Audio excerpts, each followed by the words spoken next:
Our Nation, Rebel Nation Radio. This is the Lions Club of St. John's with you again Tuesday. 2 weeks ago we had what we call cyber parenting, and we're back here with you together with Virginia Alexis, our Lions Club president, and a special guest. So at this point I now invite Lion Virginia to make some opening remarks, and then we move forward. You help me to survive. Hello everyone. You never let me go. So we are here once again, joining you live from Rebel Station to discuss the topic cyber parenting, internet benefits, risk, and parenting issues. And we have none other than a special guest to us. This is the second time he joined us on a session like this, Mr. Jervis Dabreo. He comes with some experience and a wealth of knowledge in the field, so he will share with us his knowledge, and I hope that you will enjoy this session as much as we will do this evening. So, Mr. Thank you very much, Lion Virginia. And wherever you are, I know we have a lot to listen to tonight, but I want you to share the vibes all over Grenada, all over the world, and let's talk about cyber parenting. So call out to your neighbors and tell them to tune into Our Nation live online, Facebook, Instagram as well. We're on Instagram, Facebook, right? Facebook. And you can join us wherever you are and let us enter into this conversation on cyber parenting. A few weeks ago, as was mentioned, we had Mr. Greg St. John from Guave itself. And tonight, as Lion Virginia mentioned, we have another Guave man. I mean, some people don't know that, but am I letting out the secret or not? Nah. Right? He's from Guave. I know he got pulled away by, Central Guave State. Central Guave State, right? So we're happy to have you here with us, Mr. Jervis. So first of all, would you like to tell us something about yourself before we move into the meat of the matter? Well, I hate when terms like expert and so gets thrown around. I think what is important this evening really is understanding, one, I'm a parent. 2, I'm a teacher. 3, I love technology. I have a passion for it. And I've been in the field for a really long time now. And I think we can have a healthy conversation this evening around the topic. Okay. I think that's what matters the most this evening. Yes, that's what matters most, yeah. Let's get a sense of where we are with regards to the whole cyber world and the parenting. Just give us a brief overview first, and we're going to move from there, talking about all the issues surrounding that. We're in uncharted territories. I mean, that's the reality behind it. For a lot of people, it's scary times. I think even for the children, some of them, it's been a frustrating period for them over the last few months. Parents have found themselves having to not just be parents, but to be teachers, to be counselors. Things that they should, sort of been doing over the years. But I think with the pandemic and all the technology that's been thrown at us, we're in a situation now where some people really have no idea what to do, how to do it. But this evening, hopefully, we can instill a bit of hope back in you, so you can navigate these waters, and our children can benefit. We can benefit. Our community can benefit as well. I think that's basically it. Everybody is thrown into a digital space now, one that many were not prepared for, still are not prepared for. But listen, the genie is not going back in the bottle, so we have to work with it. We must make it work. Right. Thank you very much. You know something, Jervis, is that I can have 2 lives. Yeah. Basically, I can live in 2 places. And I have one of my friends telling me that, you know what, I can now have my own country. Well, that's true. And amazingly, before we had to worry about really 2 realms. We spoke about the spiritual realm, we spoke about the physical realm, but now you have the virtual realm. And that is one that you're creates talking theology, serious. man. Nah, this is reality, man. And the virtual world, its impact on both the physical and the spiritual, if we're not careful, it can destroy both of them. It can actually destroy us. Okay. Yeah. Well, let's talk about that. How can it destroy us? I mean, it's a good thing out there. It's causing people to learn. We able to do our banking. We able to do all those things. True. Tell me, how is True. it going True. to destroy us? The thing is, technology brings with it lots of benefits. I mean, you look at the invention of fire and how that has changed how we operate. Metal, utensils and so forth. And I think a similar approach, we can look at the modern technology in terms of computers and so in the same sort of light. Initially, when they were thought up, when they were invented, it was about good. It was about connectivity. It was about making life easier and simpler. But with just about any tool, if it's not properly used, if it falls into the wrong hand, then you have problems. And I think that is what we're seeing now. Okay. Yes, the technology, it opens our children, ourselves up to this whole new world. You get to visit places that you otherwise would not be able to, whether it's through virtual reality, through your browser, what have you. And at the same time, the threats, the dangers are there. There was one thing Greg mentioned in the last program, about the street actually being home. He mentioned that, and this is something I think we need to be aware of. Yeah. All the dangers that before you got to lock out when the child walked into the house, unless It's whatever actually it actually comes in now. Yes, Yeah. So basically, what we're saying is that no, I would go exercise, push-ups, all those things to take care of the physical. I go to church and I pray to take care of the spiritual. Yeah. I try to do some meditation, Yeah. the mental stuff. Now we have to add a different side to it, the virtual side, where I now have to practice some skills that will help me to navigate through this new realm successfully. Yeah, and I think that is one of the things that parents must be aware of. It's a lot has changed, and just as how we teach children how to bathe themselves, how to wash their face and brush their teeth and so forth. In the school, we teach them about the country, the parishes, and so. Just because our children now they're digital natives, it doesn't mean that they should not be guided as well. And there are rules, there are acceptable behaviors that we must instill in our children. I mean, we throw them under the umbrella of digital citizenship, digital literacy, but in reality, there are rules that people need to be aware of. Okay, all right, good. We're online, Rebel Nation, together with the Lions Club of St. John's, bringing this program to the general public in Grenada and elsewhere throughout the world. And our main focus is on cyber parenting. We live on Facebook. We live on those of you who on the various chats. We have just sent out the link. Now just go to the link and let's join in the conversation.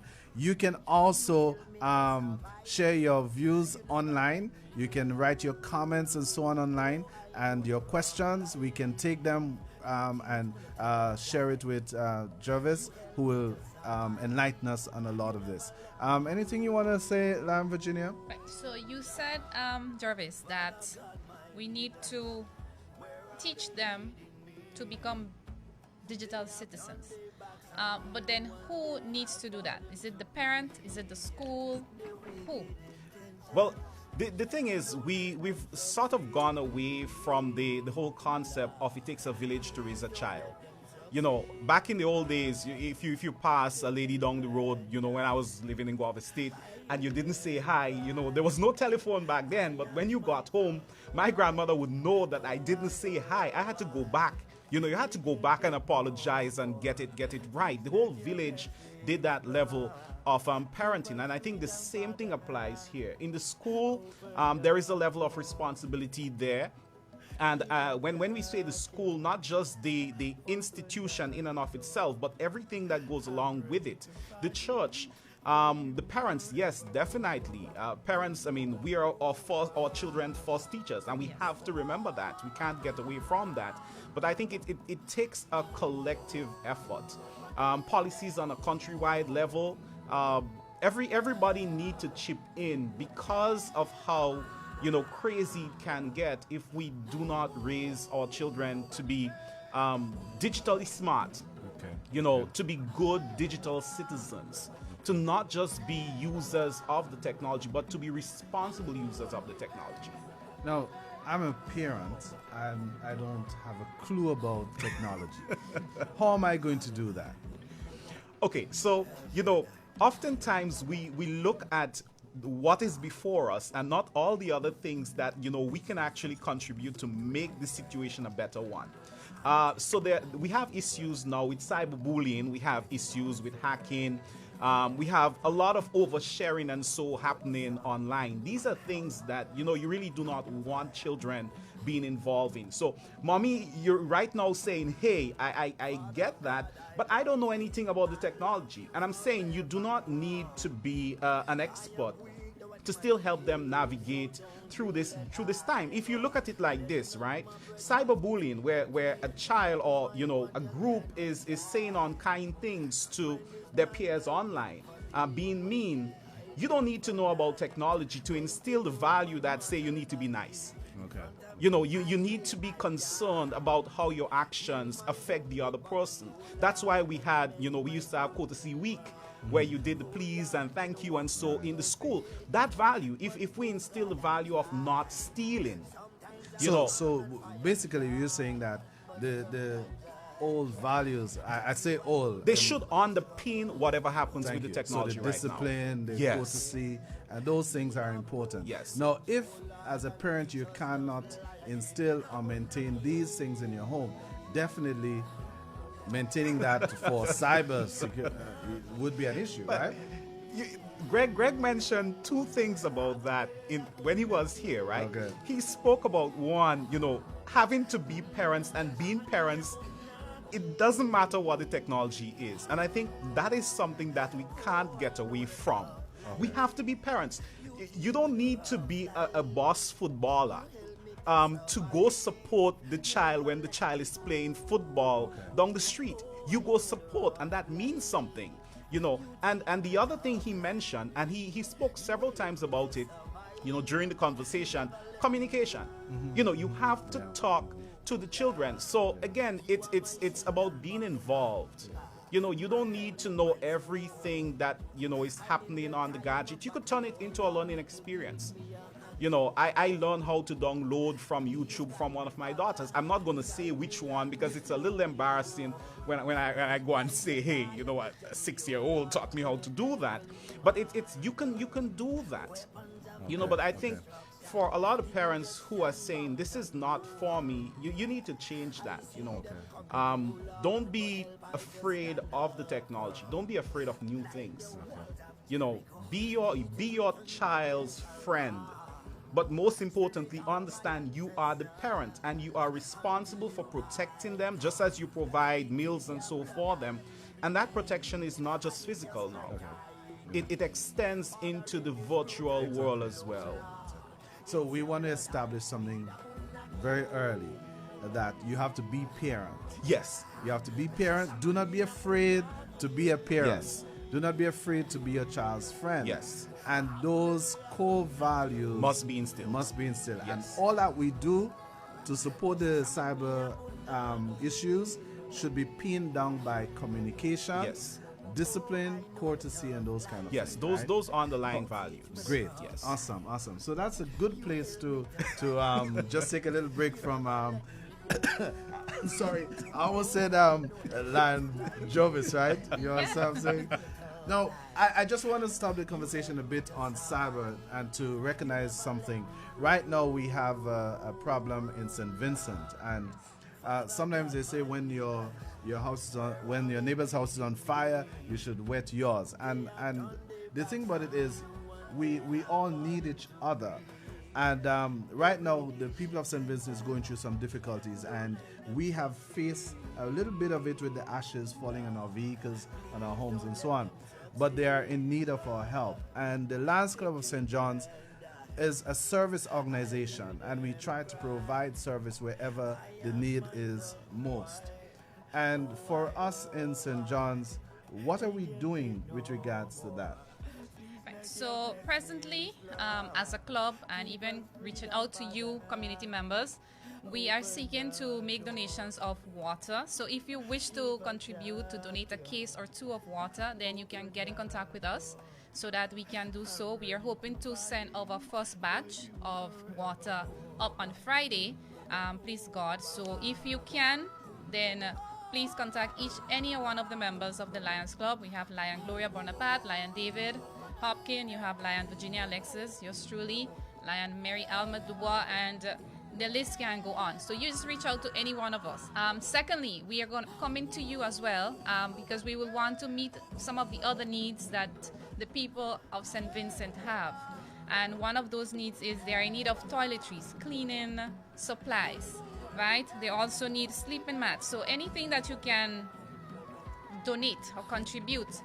Let's think about the children also, right? The kids who have been home since December, who have not seen inside of a classroom and were looking forward to going back to school yesterday, Monday, 12th of April, and due to what is happening presently, they are unable, so they are stuck at home again, right? So if you have any books, children books, games, toys that you wish to again contribute to donate, reach out to us and we will surely get it to them. Okay. So just reach out. Right. I just want to highlight something. Last night, the Lions Club of St. John's held its meeting at the Fish Market Conference Room. And to date, we raised from the membership 40 cases of water. And the club, through its funds, will match that up. So on Friday, we are sending to St. Vincent just from St. John's. And if anybody wants to join us, we are sending approximately 80 cases of water to St. Vincent. And if you wish to help in that respect, you can contact any member of the Lions Club. You can go on our Facebook page, message us. You can if you know any member of the Lions Club, you can do that. The contact person with regards to this, as Lion Virginia said, is Lion Gloria Bonaparte. She's from the Lions here, and she can help with that. We went on to say that there are some other things that is needed. Cleaning stuff like bleach and washing liquid and soap and so on. That will be our second project in terms of donation to the people of St. Vincent.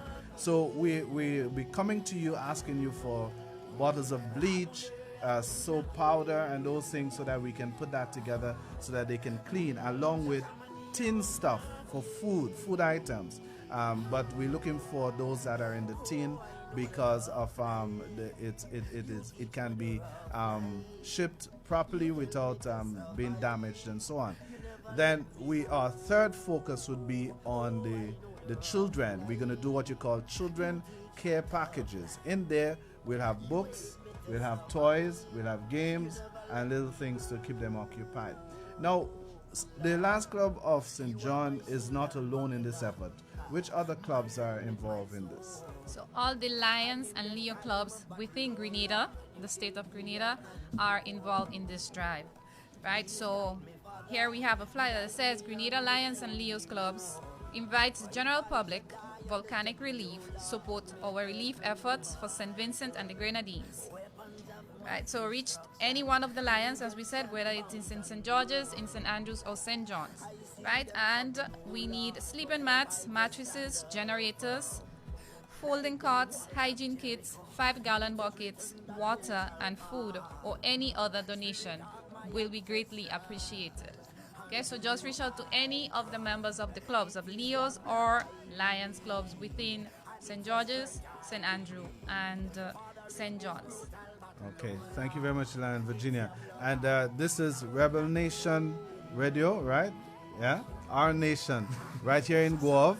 And partnering with them is the Lions Club of St. John's. And we're talking about cyber parenting. And with us in our studios, we have Jervis Dabreo, gentleman who is very much into the whole cyber side of life now.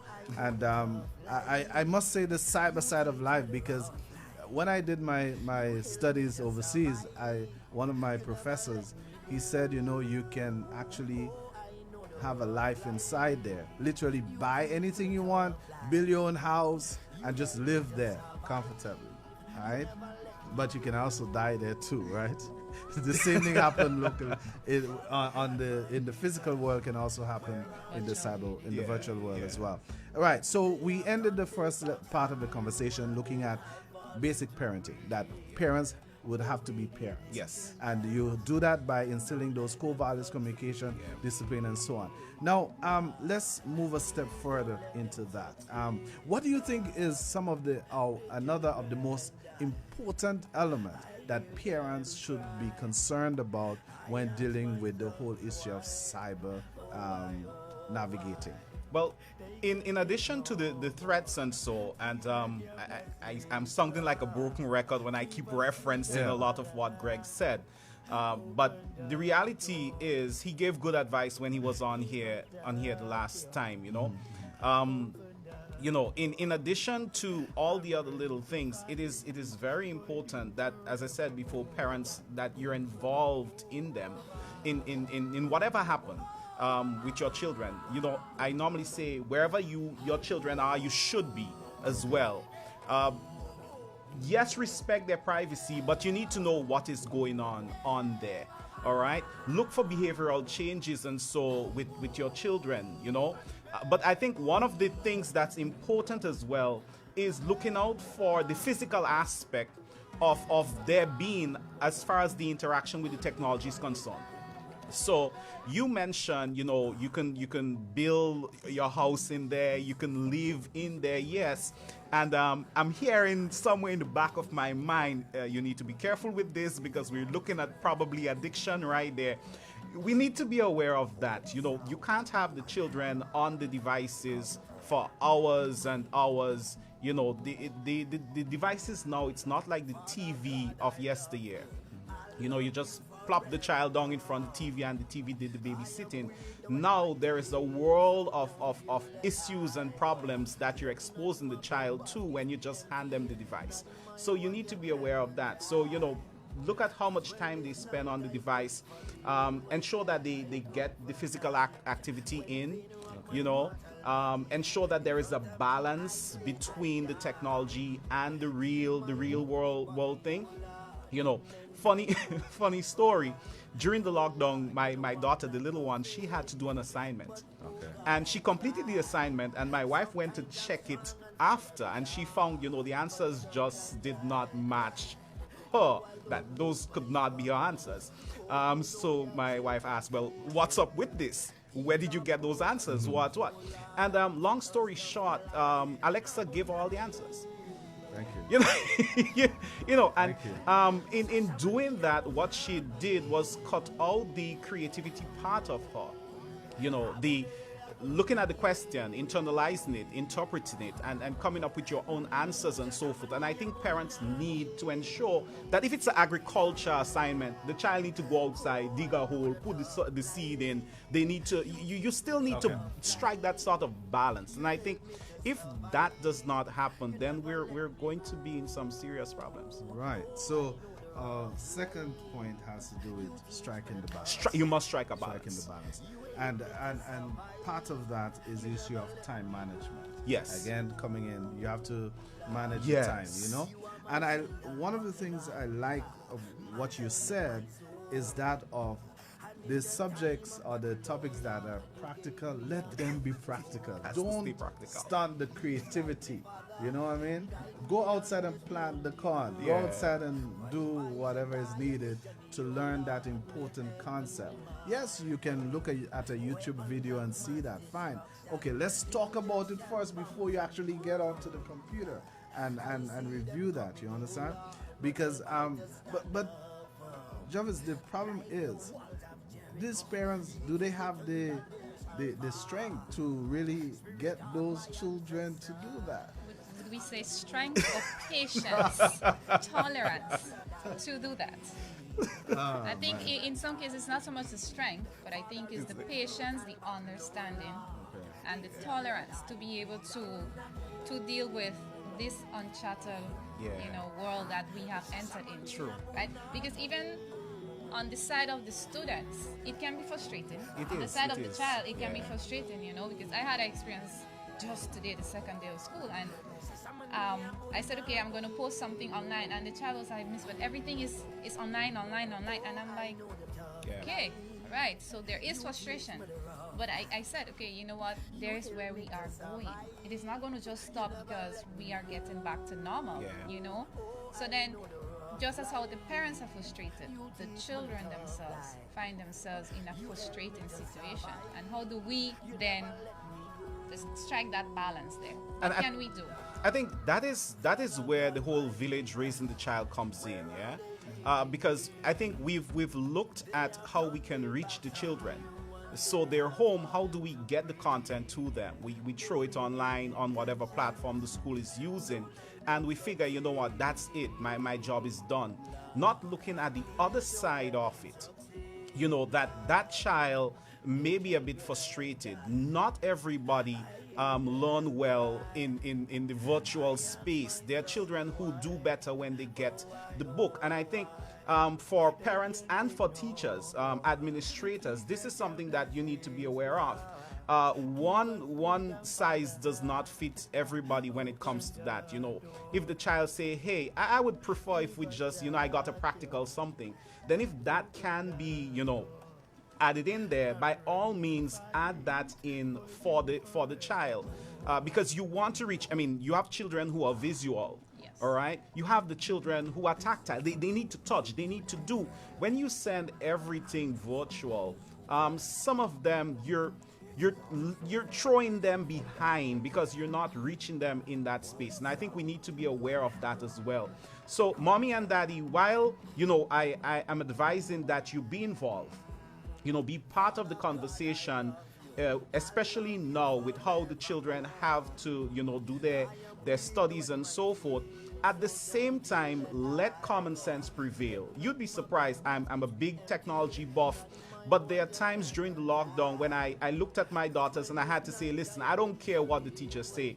You're going to take a break right now. Go outside, grab something to eat, just go outside. Go dirty your clothes, do something like that. That right there, I think, is good parenting. You have to, know your child.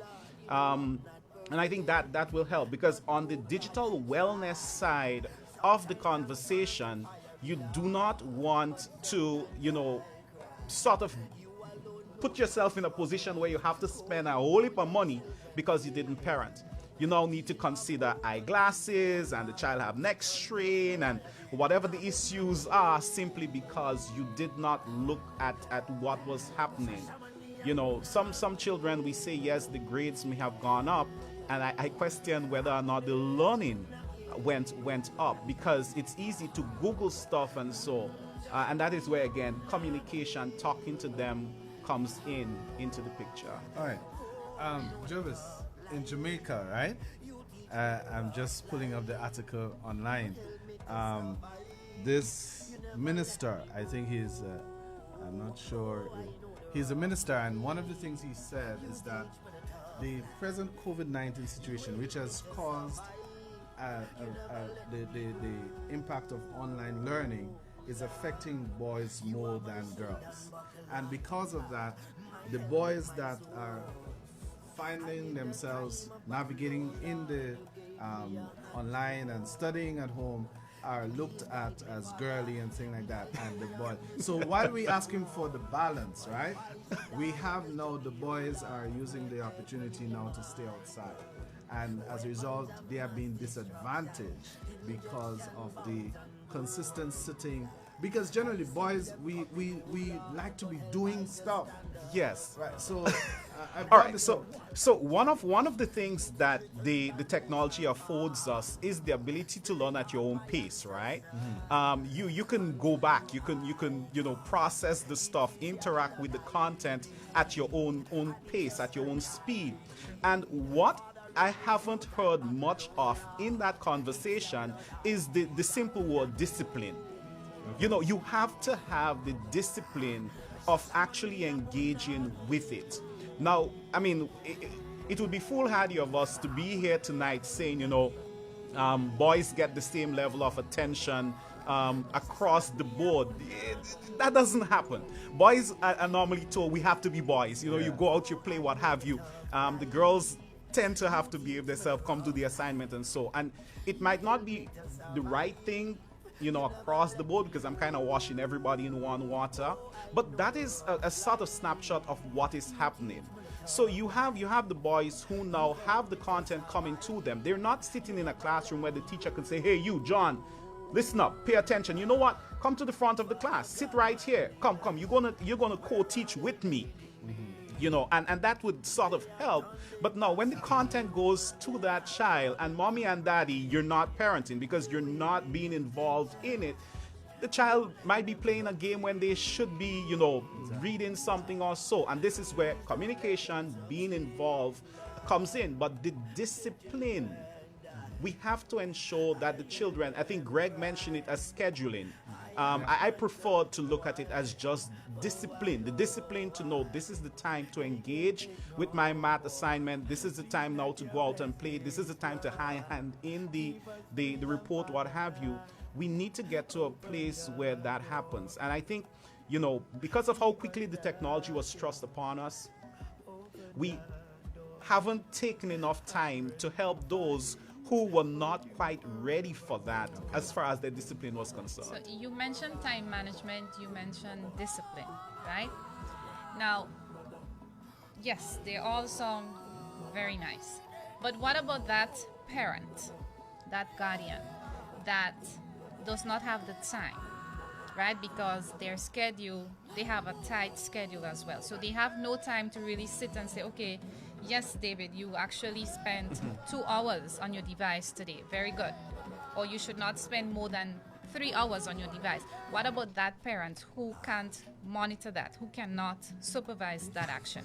So let me tell you a secret. Hopefully the people on the live right now and those who would watch it after would not hear this part of it. People bring different devices for me to check, you know, for them as a technician. And they sort of expect you to know how to fix it for them every time. What they do not know in the background is the amount of help I get from other bodies. You know, I Google it. There are times I might call a technician friend of mine, hey, I have a problem here. This one is beating me. This is what it's doing. What you think is going on here? And I think we need to get to that place where if we need help, ask for help. You know, one of the things I saw, and it's come up, it has come up several different times over the last few months. People asking, what tools can I use to help my children? Okay. And in some cases, the response, it tends to be similar. You know, if you can't do it yourself, just ask somebody. There is a very good chance that somebody out there is willing to help. But, you know, unless you get to the point where you recognize there is a problem and you need some assistance, you may not get that assistance. And I think that is my advice to parents. You know, you do not have to be a scientist to be able to help your child with the science project. Sometimes all you need to do is just be the one who pick up the phone and say, hey, Virginia, I have a little issue here. I need for you to just help me out a little bit. You get where I'm coming from? Yeah. But you know, before, right, the older persons, like, not like me, older, like, their parents didn't know anything, right? Not because my beard is gray, right? I mean, I'm as young as the DJs in here. You know? Yeah, well, I heard when Mr. Killer actually said, you guys from the same, you know, generation. And I was like, okay, so Killer, look at my beard. He looked at your beard, and he automatically put us in the same bracket. Right? Well, I'm saying the parents long ago, they didn't know anything, but they maintained the discipline. Yeah. You sit down for a certain amount of time, do your schoolwork and so on. One of the things I've been thinking about, Jervis, is that balancing thing, right? And it's not just balancing at home, but also balancing in school. Yeah. And I wanted to ask you a question on that, too. You mentioned if parents have problems doing those things, can they go? I know you're not here as an from education, and I want to make this clear. He's not from the Ministry of Education tonight. Yes. He's someone from the community we got to come on the show to share with us. But don't you think there's a need for a hotline or a help desk in the Ministry of Education that can be operating 24 hours, that parents can call and get someone to help them either with the basic technology or to get some assistance with their child? Yeah. And somewhere, do we have, well, as I said, Well, do we have that? The thing is, I am a techie. My daughters, I think they would love hearing me say that they're techies as well. But it gets frustrating sometimes for me. You know, having to deal with them and all that is thrown at them. So I can only imagine how frustrating it can be for parents who are very busy, who do not have that skill set and so. So I do believe we have not been deliberate enough in terms of lending support to our people. Especially with all the devices and technology we're just throwing at them. You know, and hopefully somebody is listening who has the power to actually make a change. So let's not just support them in giving a device, but let's do a little bit more on the educating side, on the supporting side. And even if we can't have that one number that they call to get access 24/7, I think we can put a support system in place where persons can reach out. And those who are listening, those who are watching right now, those who will watch or listen after, I mean, you can reach out. I can be a bit busy sometimes, but I have no problem helping, even on the community level. You want me to just come in and let's go through this specific thing, and we can do that. I do not want to, throw Greg under the bus here, but with me stealing so much from what he said when he was here, I don't think he's going to say no either. Yeah. Well, actually, he did offer himself too, yeah. Right, but to add, not just a helpline, but what about us doing community outreach programs where maybe we use community centers, the schools, right? And we have persons like yourself or the IT teachers actually having sessions with parents, to guide them into the basics, to navigating the tablets or the cell phones themselves, the laptops, just doing basic things. So that they could actually get to understand and they're able to manage and even help that child who will need help at some point in time. Yeah. You know what came to my mind while Virginia making that point? I don't know what term to put in front, but a caravan that is moving through the country at certain times in the day, in the evening, to every community, and our main focus is supporting parents and communities with regards to technology. And it could be powered by Lime, it could be powered by Digicel, it could be powered by Rebel Nation, you never know, right? So what's about a tech caravan? All right, so because I'm here in my capacity just as a parent, as an old Guava boy, let me say that, you mentioned earlier the drive for St. Vincent, and us reaching out to them there. And, going through social media, I see a lot of people saying my thoughts and prayers are with the people of St. Vincent. And my thing is, what good is that? I need a bottle of water. What good is thought and prayers? I need to see the physical thing. And I think, just doing a couple of videos and showing it. Give the water, right? Yes, give the water. and be prepared to give more. Remember, St. Vincent did help us out before, and should we find ourselves in a similar situation, or maybe a different situation that calls for that level of support, means, right? We want our people to reach out to us. But I think that is something that we need to be aware of. There are people who they would watch a video, but it doesn't hit home as much as when you bring them, as Virginia say, in a community center, in some space, and you actually show them how to do it. And I think that is something that we really need to consider. I know there are some entities out there that is doing a bit. Well, you've been doing a bit over the period. Within Guav, I know Grencoda, they have been doing quite a bit as well. I would imagine some of the other bodies within the area have been helping. But I think we need to do something, yes, as you said, from that higher level. And not just for parents, but even for teachers. Yeah. Teachers need support, they need support as well. Yeah, I want to expound a bit on the help desk.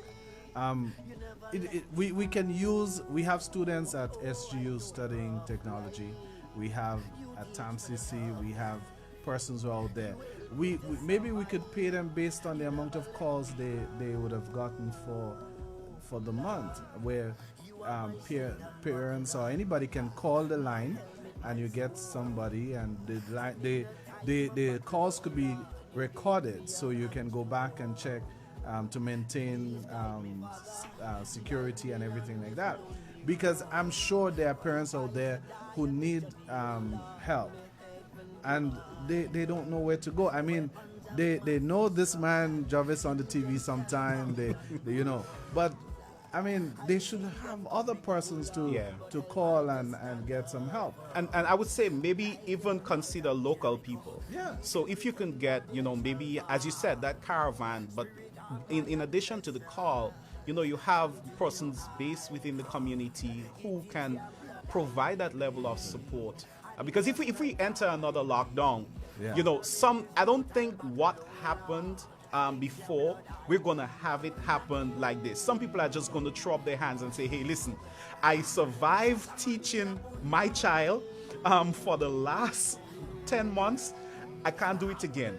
And I mean, the funny thing is, I taught for 13 years at SAS. Okay. And the most frustrating period in my teaching career was when I was home with my two daughters.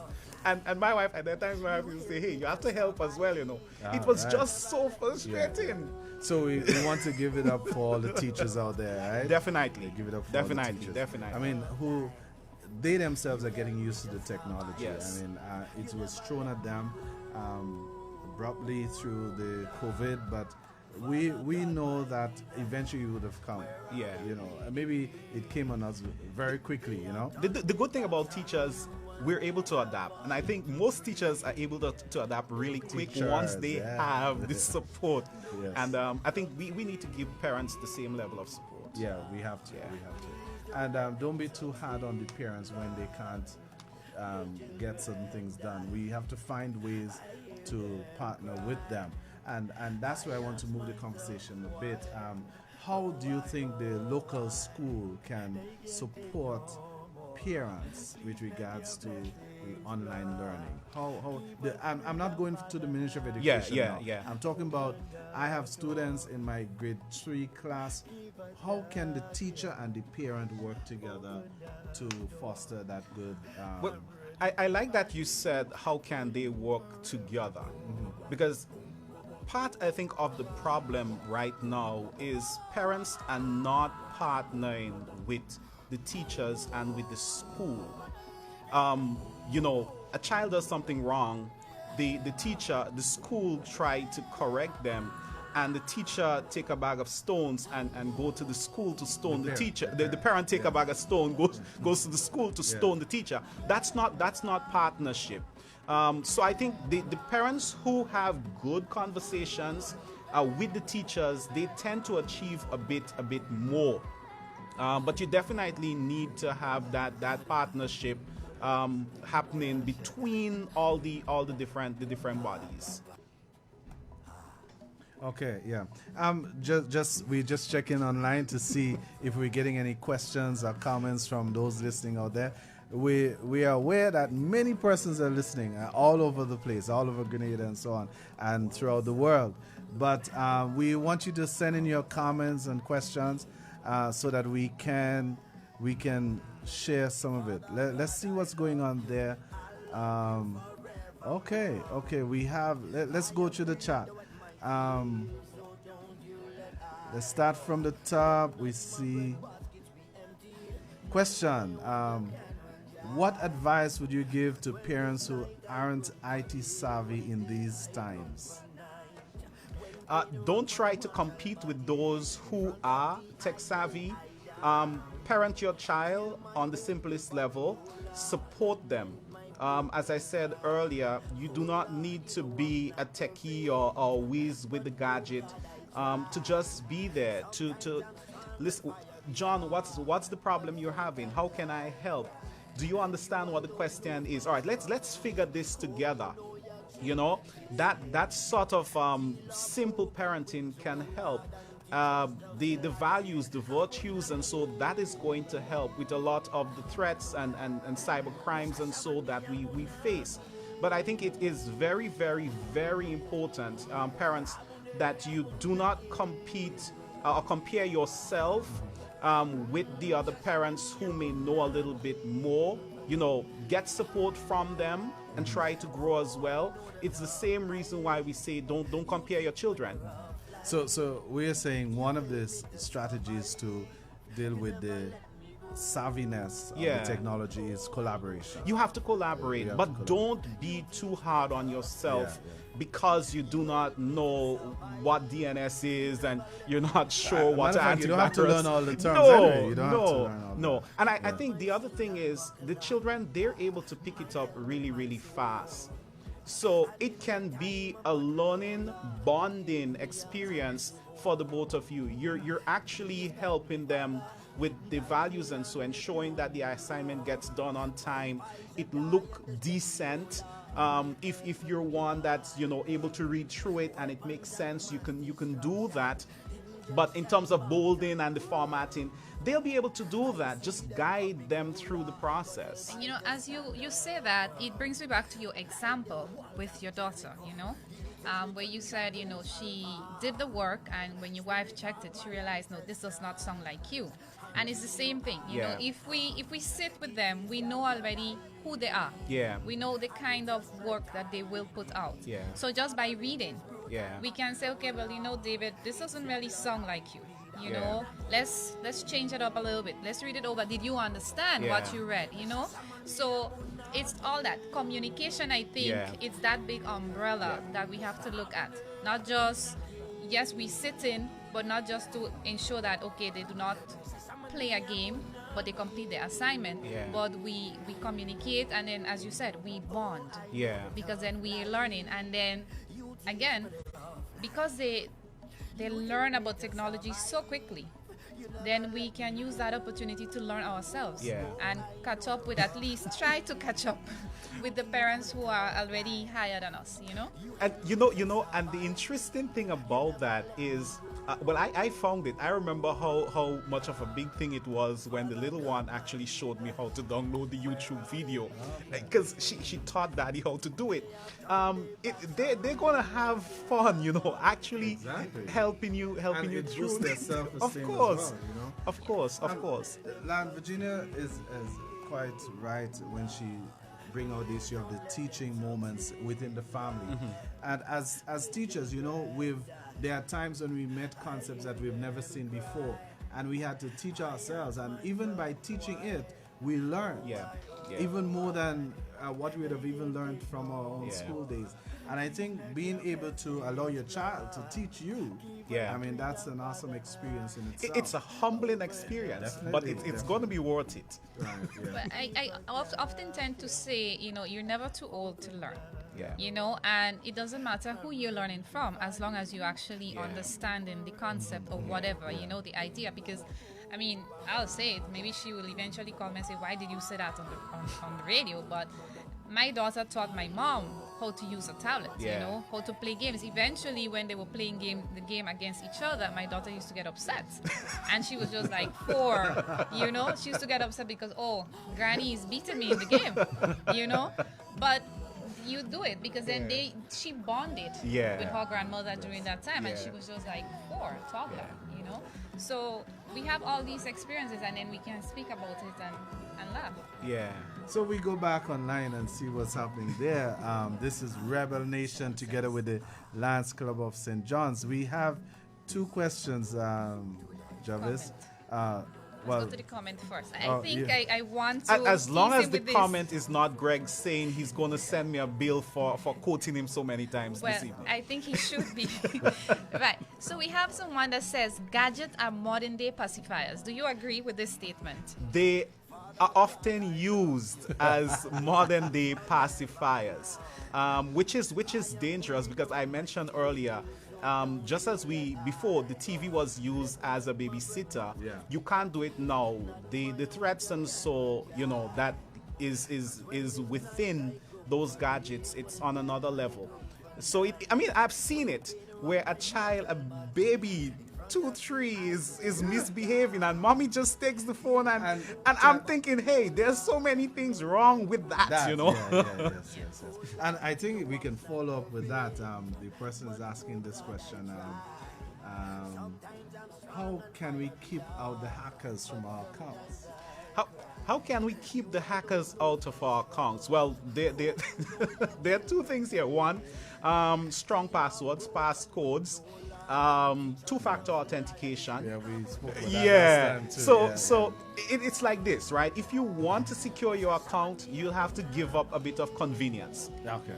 All right. So if you want to secure the account, you can't have the same password for all your accounts. You need to have some strong passwords. I suggest you use passphrases. Put some spaces in there. This is my very strong password with a full stop in the end. Okay. Is a very, very, very strong password. And then you turn on two-factor authentication. So when you put in your password, you need to complete another step, whether you need to get a code from your phone or some other app that gives you a code. That way, if the hacker gets your password, they still have to compete with the second layer of that other authenticating factor. Yeah. Right. So we have another question. Is there any way parents can learn on their own? For example, are there any apps or sites they can visit to teach themselves? I would send that parent to the same university I visit ever so often. And again, you see, the thing is, people think that we techie people, we know everything. You'd be surprised how many things I just go to University of YouTube and I type in and you get these short videos and so. And normally if it's something for the girls, then I normally do it where they do not see me doing it. Okay. So I kind of get the information and then you bring it across. But YouTube, the reason why I'm saying YouTube, one, it's free, and two, you can get a more targeted sort of answer to your problem.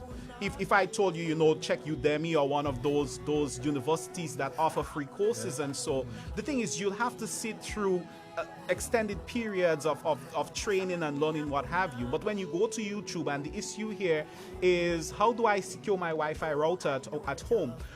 A good one, parents, how do I block pornography on my child's devices, or how do I block pornography within my household? Now, if you Google that, there are several videos that would pop. Okay. And now you can decide, all right, I don't like how this guy sung. She's a little too nasal for me.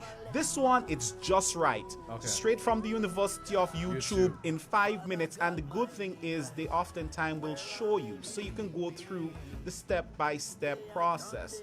The thing is, I think we've grown a little lazy, even though we have all the information at our disposal. They use a lot of the YouTube. Yes, they're but for the watching, wrong thing.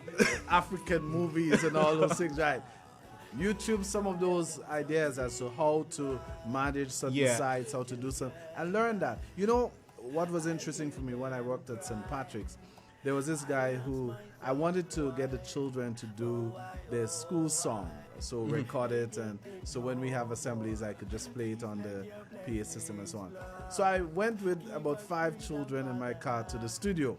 When I went somewhere in La Fortune, there was this little wooden hut, like a little kitchen. We grew up with a little kitchen outside.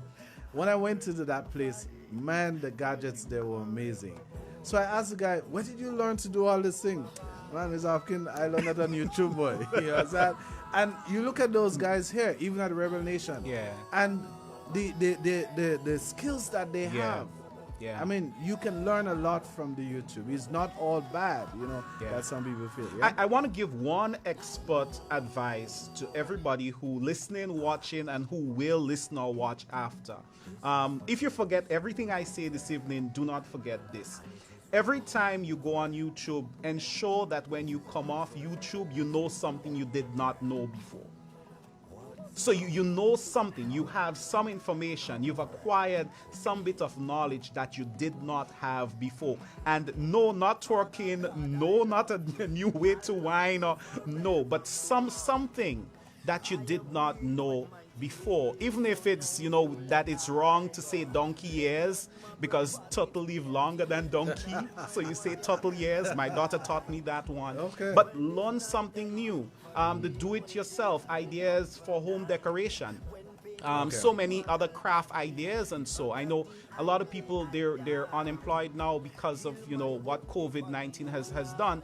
But there are, you know, little things you can reskill, upskill, you can retool yourself from the University of YouTube. Will you be uploaded or downloaded when you go to the university? Well, when I go to the University of YouTube, I'm a greedy person. So I do a lot of downloading. I get information from there. I mean, I have a YouTube channel. I think there is 1 or 2 videos on there. Normally, if you see me on video, it's because somebody have me, you know, facing the camera.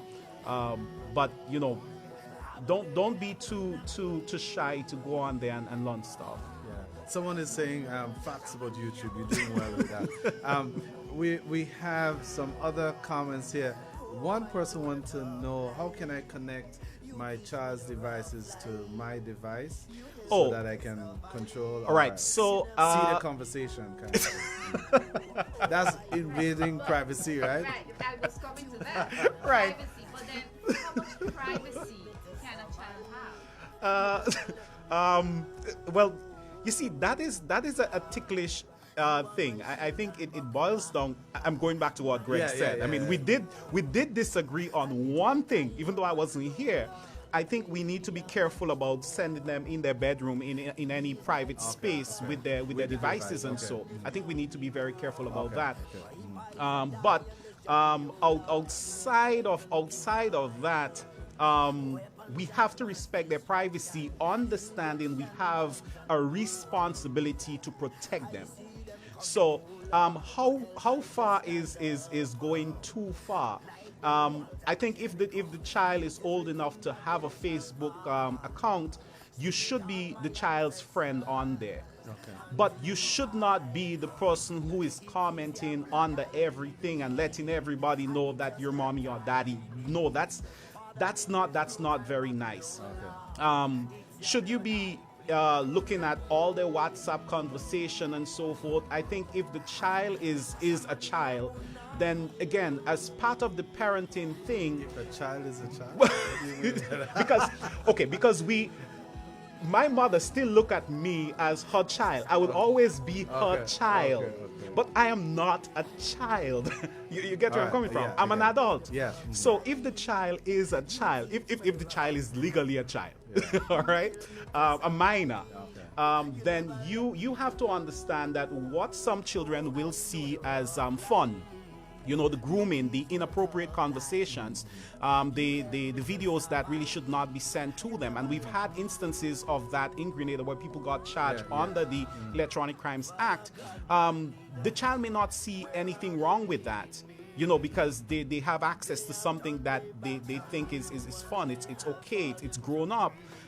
With you being part of the conversation, with you being able to look at what is going on, you can help protect them. Because one of the things that we need to be aware of as parents is not only do we need to protect our children from all the bad actors out there, but we need to protect them from themselves as well. All right? The child would want to stay up and watch TV all night, well into the early morning, but you have to control that. So what do I use? I use Google Family Link. Now, And Virginia uses that as well, yes. yeah? Now, and I highly recommend it. That's Google Family Link, FamiliLink. It requires 2 apps. That's if you're using Android, one goes on your phone or your tablet, one goes on the child's device. And it allows you to do quite a few things. One, you can schedule screen on time, so you can say how long they get to interact with the device. My daughter isn't too happy. I think she's at 2 hours right now. You get to say what apps they use, so you can schedule what app they use as well. So if it's a school night, then you may not want them, being on, whatever game. TikTok. Well, TikTok is, in and of itself, an adult platform. Okay. Because of the adult content on there. There are very good content. I've never been on TikTok. So I would say I if don't even know. if a parent think it's okay for their child to be on there, then you must have a conversation about appropriate and inappropriate content. So my daughter only got on there a few weeks ago after that conversation. And of course, with the monitoring, if she steps out, she's going to lose access to it. And the good thing about the app is you do not need to be physically there where the device is to sort of control certain things. But again, you need to have a conversation with them. I did mention the pornography issue. I know that is one that parents, they ask quite a bit about. There are things that you can do, but again, if I had to give a very simple solution, it's going to call for some level of communication as well. There is an app called Clean Browsing. Okay. I Clean Browsing. Greg also mentioned some of that last Yeah. time. But Yeah. So on the technical level, we would manipulate the DNS on there to make sure it redirects to it, so they do not know in the background that they're being, or you filter it at home, what have you. But on the device, you can do clean browsing on Android. iOS have a lot of features built in to protect children. It's one of the reasons why, and I'm telling you guys out there, the tablet favored by my household, it's Kindles. Okay. From Amazon, because you have quite a bit of control in terms of what you can do there, and it's not as expensive as an iPad. We have a debate going on online right now, right? There's a debate going on. The debate is that children should not have privacy. They need to be audited. All right, so if we're using audited, and we're not just saying they should be left alone, I can work with that. Because the idea behind audited means that you're not being too intrusive or too invasive. I'm okay with that. Because even if we leave that out, you still want to see what is going on. As I say, an inappropriate conversation may easily be seen by that child as being okay. Even when laws are being broken, it's like why we teach our children about appropriate touch and inappropriate touch. Yeah. But at the same time, let me say this, that parents, you want your children to be able to self-regulate. You also want them to be responsible. So whether you're auditing, whether you're saying I am just going to, not give them complete privacy, whichever way you want to go with that, potato. I don't think anybody say potato. Whichever way you go with that, the bottom line is you want them ultimately to be able to handle themselves responsibly even when you're not there. If the app fails, if Family Link stop working, you still want them to know it's bedtime. Okay. I should not be on here anymore. That video is wrong. So one person is saying that in line with the privacy, apps like not apps, but and they maintain no privacy, right? No, absolutely no privacy. I have to go back after and see who is. No privacy, but they're making the point that, and I think it links to some of those social media platforms. No, they should have no privacy on Facebook or TikTok. Instagram or Yeah. TikTok and so on. I don't think it's that, maybe they should have no TikTok, no Facebook, or no Instagram. So Right, and that's why I said TikTok is these are not sites that are built to be children friendly. So someone asked me about a month ago if my little daughter has a phone, and she's what? She's 9 now, and the answer was no, she doesn't. And there was like, why not? And I'm like, no, she's not gonna have a phone for a while. Because you need to ensure that quite a few other little pieces are there in place before. My big daughter, she has lost her phone, and then she got it back, and had it removed and so forth. Because you want to get them to a place where they, as I said, can self-regulate, but where they can also be responsible. Now, for the people, because some people also say, hey, then the children should not have the internet access and so forth. Well, I have a serious problem with that, because how are they to grow to be able to navigate the digital space without being exposed to it? Yeah. That is why you have to guide them. With the digital currency that is coming on, eventually everybody is going to be shopping online in some. They have to learn how to protect responsibly. Precisely. Yeah, and this person is saying that what children need is to be protected, not privacy.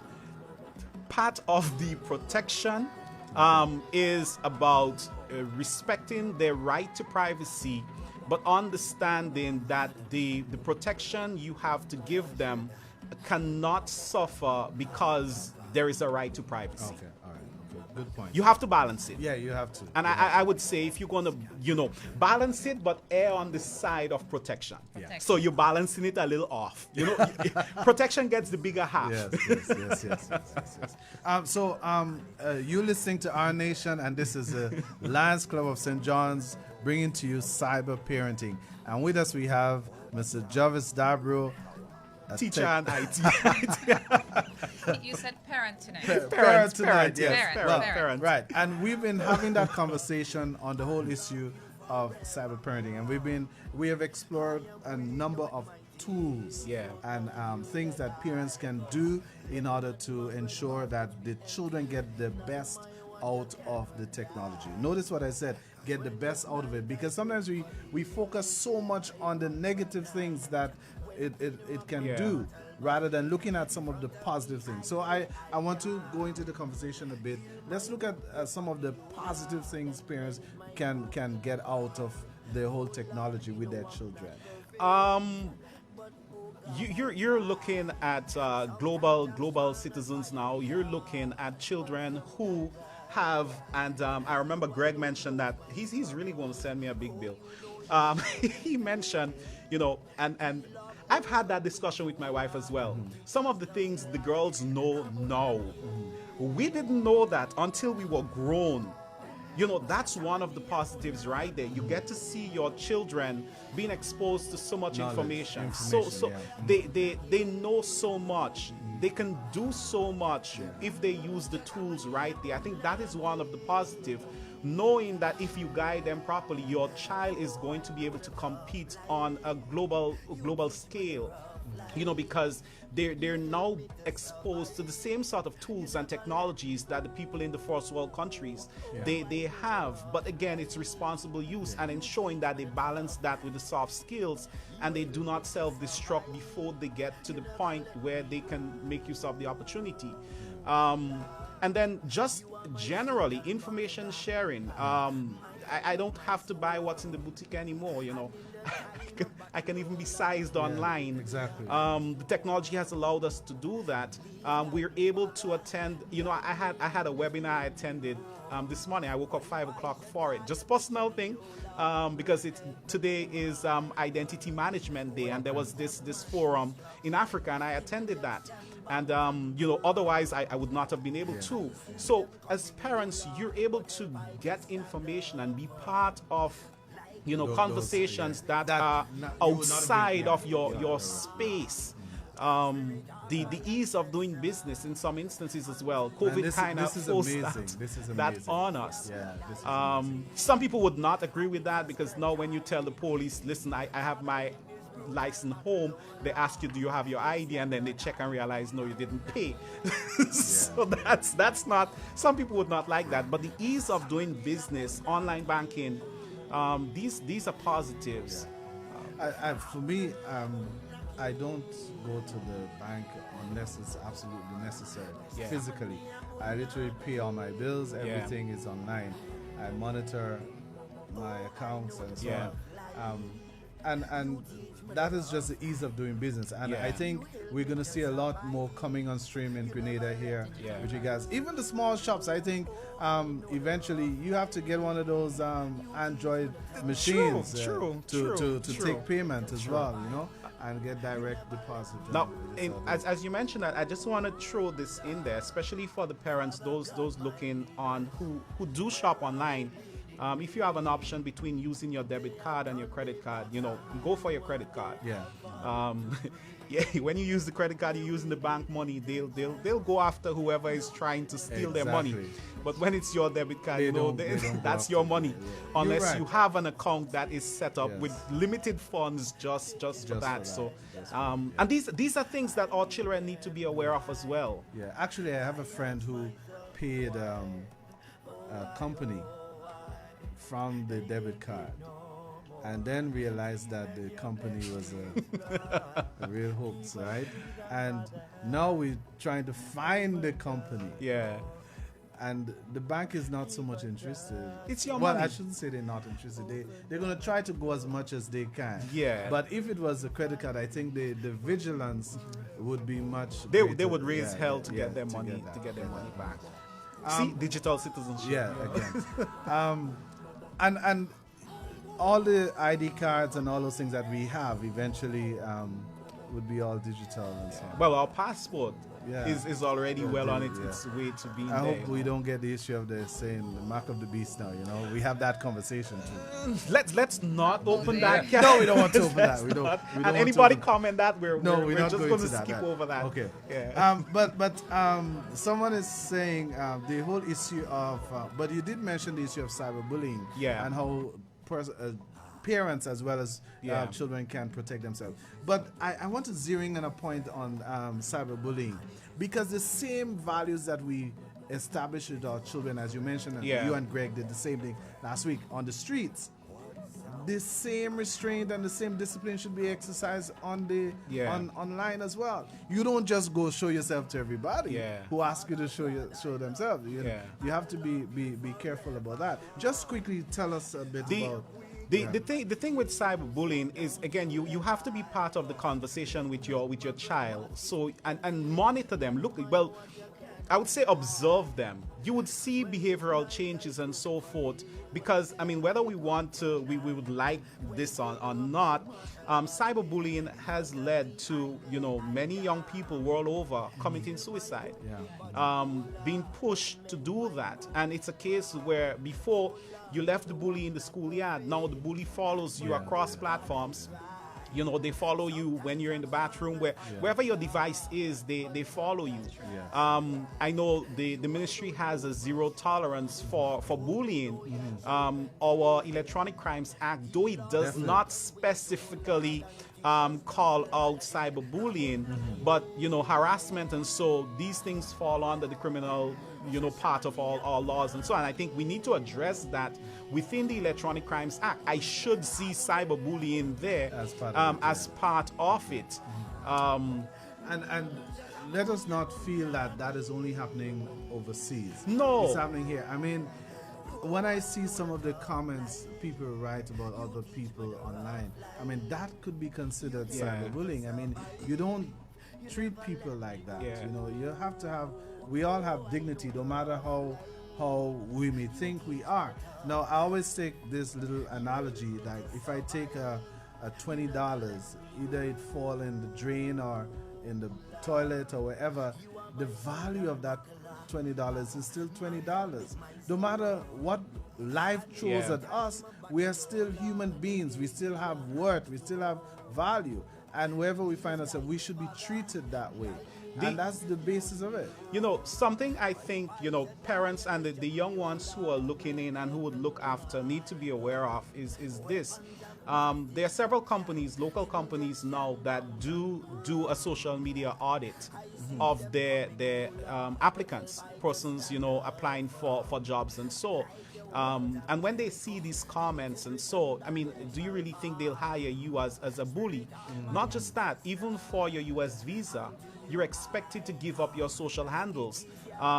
You don't want to say I'm not on Facebook, and then they find you on Facebook, and then you wonder how come you did not get, even though the name is not yours, it's tug on whatever. You need to be aware of that, because sometimes, you know, the bullies look at how they are able to affect the one they're bullying, but not how their actions can really come back to bite them. All right. But that's the nature. Physically, bullies are like that, and you find too that the persons who engage in that are also themselves have issues, with that kind of thing. But the thing is, parents, we cannot, you know, say that too many times. You need to, communicate and look at what is going on with your children. I think you would know if, you know, they're coming off and they're a little sad. You'd see a change in their disposition. Definitely. You've been a parent for the last few months and teacher at the same time. Now I'm saying, hey, add counselor to it, because it's something we're supposed to be doing anyway. Let's go back a little bit. There was a comment here from somebody says, "Good evening, Mr. Dabreo. Great program. Except to say that it is a challenge for parents to catch up with technology. I spent 5 hours today trying to open a document. Out of frustration, I called my nephew, and he solved the problem in 1 minute." Good. No, I you know what? I like that it took 5 hours for the parent to fight to get it open, and then it was solved in a few minutes. It goes back to something we said earlier. While yes, I believe you should fight up with a little bit, don't be too big to ask for assistance. I get assistance from YouTube and from Google all the time. So, you know, and again, it's a learning process. What I will add here is this, though. If you as the parent, you have the child come to help you with something, they're supposed to be helping you. You have to be present. You know, if I'm teaching a child to cook, I can't be sitting on the couch while the child is in the kitchen. So if you want them to help you, I hope that parent stayed there and watched what was done. So the next time a similar situation presents itself, they're able to handle themselves. All right. Now, this, as we said, this is Rebel Nation, and we're having the conversation on cyber parenting with Jervis Dabreo and the Lions Club of St. John's. This program is 1 hour and 30 minutes. We're closely coming to an end to it. It's 8:44 p.m. tonight, and we're going to go to end at 9. Right. We have still a few things to talk about, but I just want to mention that a few persons online want to congratulate you for your words tonight, and some very important words that you would have uttered to our parents and to the community, as well as they want to big up the Lions Club of St. John's for the efforts that we are making to create a safer community. I want to stick a pin here and again talk about St. Vincent, because we want to send a call out to get your support. The Lions Club of St. John's, together with all Lions in Grenada, are on a drive to send stuff to St. Vincent for the people there. As was mentioned earlier on, Lion Virginia, you want to tell us about our drive so far? Okay, so again, as Lion David mentioned, the Leos and Lions of Grenada, we are coming together to bring relief to our brothers and sisters in St. Vincent. So if you wish to donate water, sleeping mats, mattresses, generators, or you want to donate towards the purchasing of these items, folding cots, hygiene kits, buckets, and any other items that you think they will need at this point in time, just reach out to any one of us from the Lions Club of St. John or Lions Club of St. George's, St. Andrews, the Leo clubs, and we'll surely be glad to accept your donation and send it to assist our brothers and sisters who are in need at this point in time. Just with regards to the water, we have just started to purchase water from the club side. We approximately 80 cases of water coming from St. John's Lions Club. Tomorrow we'll be purchasing that, going directly to the port, and we'll be leaving Grenada on Friday. Now, if there are other persons out there who would like to join us, maybe we can bring that 80 to 100. Or right? to 200. To 200. You can call us, and we are willing to do that. And Gloria Bonaparte is a focal point person for that drive. I will give you her number online in a while. So while my president get the number for me, you can call her and say, look, I would like to send some bottles of water to St. Vincent through the Lions Club of St. John's or the Lions Club of Grenada. So our number is 449-1231. 449-1231. You can call Gloria Bonaparte or any person from the Lions Club of St. John's. Right? Oh, someone say the 200 target is good. So we're going for 200 cases of water from the Lions Club of St. John's by tomorrow midday, because we have to get that done by midday. Can you call and give us, we have 80 cases so far, approximately 80. If we can get 200 cases from St. John's, that would be great. Then we move into the second phase of our drive, which is cleaning items, bleach, soap, as well as teen food items. And our third phase would be our children care packages that we're going to put together for the children of St. Vincent. So come on out. Let's try and support the various drives from the Lions Club of St. John's as we work together to help our brothers and sisters in St. Vincent. And if you are online on Facebook, you can just give your commitment to donate the cases of water. We will take note and we will get in contact with you, right? So let us try to get to the target of 200 cases of water before the end of the program. Oh, awesome. I like this line, Virginia. Can we get 200 cases of water before we leave here tonight? We have 15 minutes, right? A little under 15 minutes, right? If we can get 200 cases of water. We need 120 cases. We have 80 so far. Anybody giving us 5 or 10 or 6? Whatever you can give, just message us, and we'll be grateful for that. While we get your commitment of the water towards our St. Vincent Drive, I want to go back to Jervis Dabreo. And one of the things Jervis has been doing is helping persons throughout Grenada to figure out, when I get some information, whether it is facts or not. Yeah. Is it authentic or is it not authentic?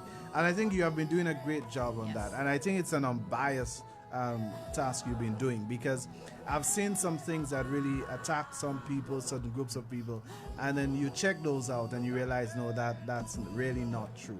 All right, so tell us. So let me add this here, because I really think we should get that 200 cases of water to the Lions Club. So, hey, there are people. I saw a guy in St. George's with a box collecting money. It said something about St. Vincent. I don't know the guy. I don't know who he's collecting on behalf, but I do know that this is the Real Lions Club, and I do know that if you make a donation to the club, the donation is going to go to help people. So that right there is fact checking. You know, you ensure that the information you're engaging with, it comes from a source that is reputable, one that you can corroborate, and in that case, we can check. You are Lions, you know. That's just simply like that.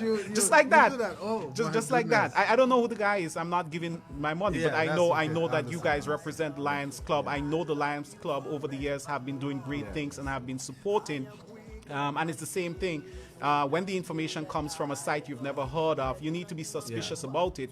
When you see a site that you've never heard of offering you Snickers at $1 for one, you need to be suspicious. You know, stick to the people you know, stick to the sources that are reputable and so forth. Understand some of them do have biases, but at the same time, you can trust them a little bit more than. One of the tools I use is NewsGuard. So I do use NewsGuard. It helped me check the veracity of some of the websites and the content that they put out there. You know, I'm happy that you mentioned that, you know, cross-checking the sites and whether it's authentic or not.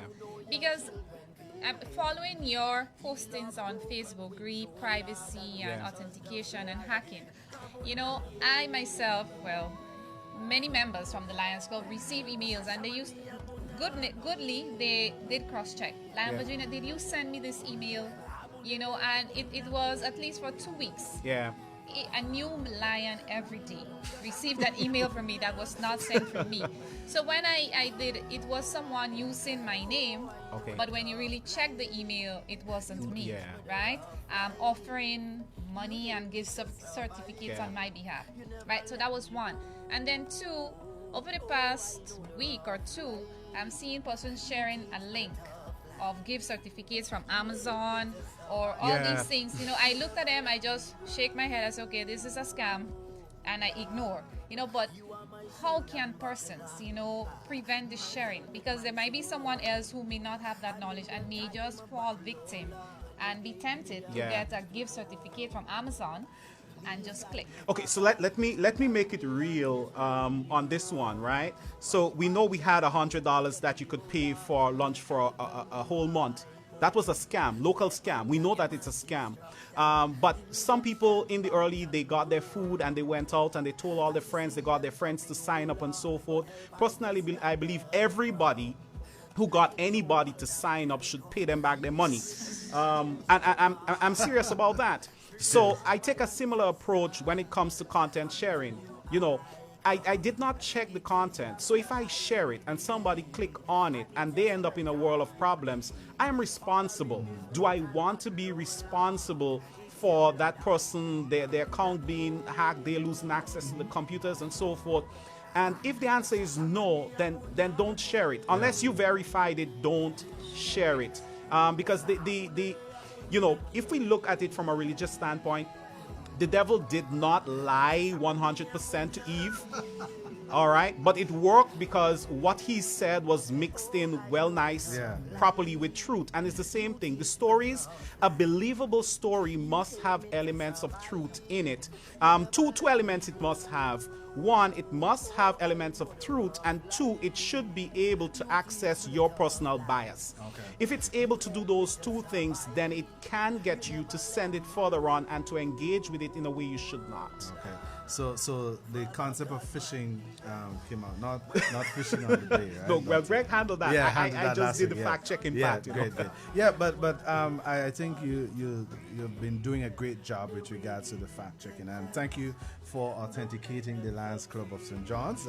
Thank you very much for that. And give to the water. Yes, we Come need on, we have 200. 6 minutes, Yeah, and we 200. want to get to the 200 mark. Exactly. So please contribute, donate, give your commitment online. Right. Yeah. And we want to big up Rebel Nation, right? We're not asking them for water, really, but if you want to give, you can give. But also, we want to talk about if anybody message you, you can send us the message letting us know that they would give that kind of thing, right? What if I can't give a case? You can contribute to part of a case. Right. Yeah, you can right. give. Good. Actually, So the person just got that excuse. Just got Stressed. Yeah. The thing about it too is that the cost is $20, right? Yes. For a case. For a The case. the company that we're using is $20. I'm not going to say the company. Yeah, here, yeah. But it doesn't matter if you buy the water too and you want to drop it at Land Gloria's house, or any one of us, we are willing to do that as well. We have 5 minutes. There are quite a number of things coming up on our Facebook chat. One person is saying additional people, authenticity on the various social media platform like pedophiles, etc. One say what if I share for the purpose of highlighting the scam and someone fall victim? You know. Clearly mark it as being scam. One of the things I called out a friend of mine over the weekend on is he got a friend request from a scammer and he actually accepted it. And by doing that, the scammer got access to his friends list, and I got a request from the scammer, and that is how I was able to backtrack to see exactly, well, how did this happen? Okay. So you may not see the danger in it, but understand the scammers, they have an end game, and you liking, you friending them, you're exposing not just your information but your friends to the threat as well. So you need to be careful. Actually, I have a friend who actually contacted one of the scammers, And call them on the well, the I've been user doing US that. number. I've been And- doing that. It's called scam baiting. Exactly. But for the and I'm speaking specifically now to the young men. A lot of the scammers, they are pretty young ladies. Listen, interesting. Greg mentioned social engineering when he was here. Listen, a big hardback man send you, a young man, a friend request saying whatever. You chances are you would not engage with it as easier as if it is a big hardback man with a nice pretty girl picture. So just be careful. Don't go friending and accepting every request you get. But that person say you can screenshot and share. Yes, but ensure that you mark it as being a scam or suspicious. Okay. And you can always join the fact-checking group, join my fact-checking group. Someone is giving us an idea. They said, why not give Rooney J the box to go collect contributions and go off tomorrow? Give who, me? Rooney J, Oh. Rooney J, Rooney J, right? Maybe the DJ could play Rooney J afterwards, and say water for the Lions Club of St. John's. So we are going to it's 8:57. We have 3 more minutes to end our program tonight. I want to first ask Lion Virginia to once again share on our outreach to the people in St. Vincent. And then we will take some final comments, both from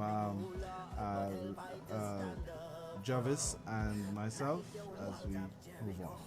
Okay, so again, we are trying to reach the target of 200 cases of water so that we can send to the people of St. Vincent on Friday.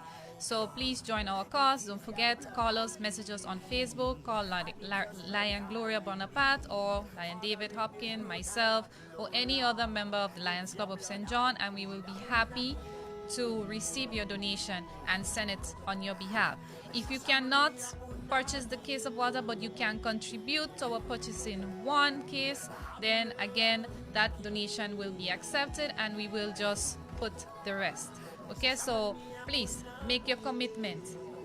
Right, so right now we've just received word that we getting 6 cases of water from Rebel Nation. So thank you, Rebel Nation. Now we are at 86 cases of water. Oh, Mr. Killer, right, on behalf of Rebel Nation. So we are getting 6 cases from Mr. Killer, right? So we are at 86. Please let us get to the 200 mark.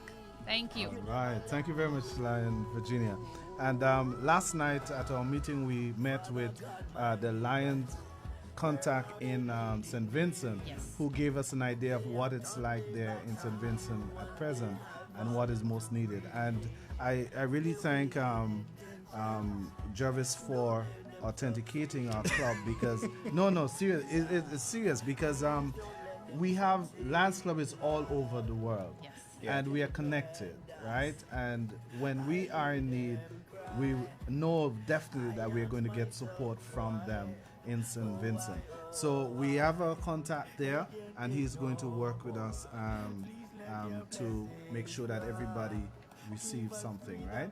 And we're working together in Grenada with all the other clubs in Grenada. We're working together. No. So let me just call out the couple persons who I know actually looking on from London right now. I know it's late there. Please do send your contributions so we can get that 200 cases of water for the Lions Club of St. John. You can send me the money; they'll get it. That's for the people who I know are on right now from London. Okay, so we have 5 cases from Shonika Peters. 5 cases, so that's wow, we're doing well. And we're getting 200 from London. Well, yeah. Well, I just called them out. I know they're on there because I check, and I think they're on there. Okay, so hopefully they might cost me after, but Yeah, I'm seeing. Actually, the person put on 200 easy tomorrow, maybe. Okay, so you can send the money to Jervis, and we're going to buy the water. So, guys, listeners, viewers, wherever you are, it was an awesome experience this afternoon. Yes, it was. We had fun doing this. Oh, yes. Right, Jervis, tell us, what's your final word for us tonight? Parent your children. Be responsible. Don't give up. Don't throw in the towel. And the young ones who are on, understand parents have a right to ensure that you're protected. Strike that balance. Self-regulate. Let's keep our children safe. Wonderful, wonderful. And this has been Rebel Nation with the Lions Club of St. John's. Where there's a need, there is a lion. It's a great thing to be a lion, and we've been happy to be with you this evening, sharing on the cyber issues and our parenting. And we have ensure that you have a great evening, and God bless everybody. Good night. Oh Lord, you know I'm not perfect, but oh God, I try. Sometimes I'm strong and fiery, Lord, but sometimes I cry. You alone knows my strength.